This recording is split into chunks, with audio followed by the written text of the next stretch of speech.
28 मई है। 28 मई के दिन आपको बकरी चारा में इस प्रकार से हरा चारा बहुत ही कम मिलता है। ये देख सकती हैं जितनी भी बकरियां हमारी हैं ये ऐसे ही हरे चारे को यहाँ से वहाँ तक खाते हुए नज़र आएंगी। ये देख सकते हैं कि ये एक नहर है, नहर में पानी आ जाता है तो उस पानी की वजह से ये देखो घास बड़े अच्छे तरीके से उगती है और काफ़ी अच्छी घास होती है। देख सकते हैं कि ये एक घास है और ये एक प्रकार की ऐसी बहुवर्षीय घास होती है जो इसमें खाने के बाद बकरियां फिर किल्ला मारती हैं। तो ये जो घास है इसमें मैंने देखा है कि कई वीडियो में इसी को नई गर्मी की बरसीम कहते हैं, गर्मी की बरसीम कहते हैं इसी घास को। एक जितना काटोगे उतना किल्लाती है। देख सकते हैं कि ये अभी इसकी 2 फीट के करीब इसकी हाइट होगी। ये देख सकते हैं कि जितनी भी ये है तो ये गर्मी की बरसीम कहलाती है बकरियों को। तो ये जो तराई एरिया होते हैं नहरों के पास ये घास आपको मिल जाती है और बहुत ही आसानी से ये उग जाती है और बकरियों को बढ़िया होती है। इसमें कम से कम आपको बता दें 40% तक प्रोटीन पाई जाती है। ये देख सकते हैं कि इसमें बहुत 40% प्रोटीन पाई जाती है। तो ये बकरियां यहाँ से वहाँ तक देख सकते हैं फैली हैं इस नहर में। इसी प्रकार की घास है टोटल। अब ये बकरियां खा रही हैं तो बड़े ही चाव से ये प्रोटीन युक्त घास है।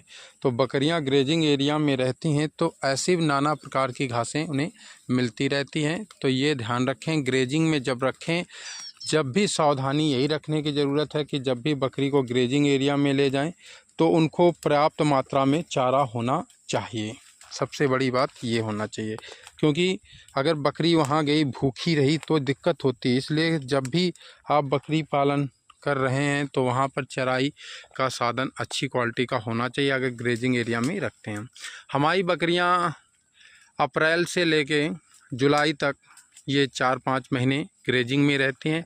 इसके बाद टोटल स्टॉल फीड में कन्वर्ट हो जाती हैं, क्योंकि हमारे यहाँ तराई एरिया है, यहाँ धान की खेती होती है। तो वहाँ पर अगर बरसात में बकरियों को ग्रेजिंग एरिया में ले जाते हैं तो बारिश हो जाती है, जिसके कारण बकरियाँ उनका पेट नहीं भर पाता है और फसल गीली हो जाती है और बकरियाँ उस चारे को नहीं खाती हैं। अगर खा भी लेती हैं तो उस चारों को बीमार भी हो सकती हैं, क्योंकि छोटे छोटे कीड़े उस पर जाके मलमूत्र विसर्जित कर लेते हैं। बकरियां उनका सेजन कर लेंगी तो तलाना जैसा रोग होने की संभावना बढ़ जाती है। तो हम उस समय बकरियों को ग्रेजिंग एरिया में नहीं रखते हैं, सिर्फ बकरियों को इन्हीं गर्मी के मौसम में रखते हैं, क्योंकि यहाँ पर बकरियों को फील्ड पूरी खाली पड़ी होती है। और हम जब भी आपको जानते हैं कानपुर DST हैं बकरी पालन के और यूपी में कई जगह पढ़ाते भी हैं। तो जब हम खाली समय होता है, जब कोई ट्रेनिंग सेशन नहीं चल रहा होता तो हम उस समय बकरियों को ग्रेजिंग एरिया पर लाते हैं और चराते भी हैं।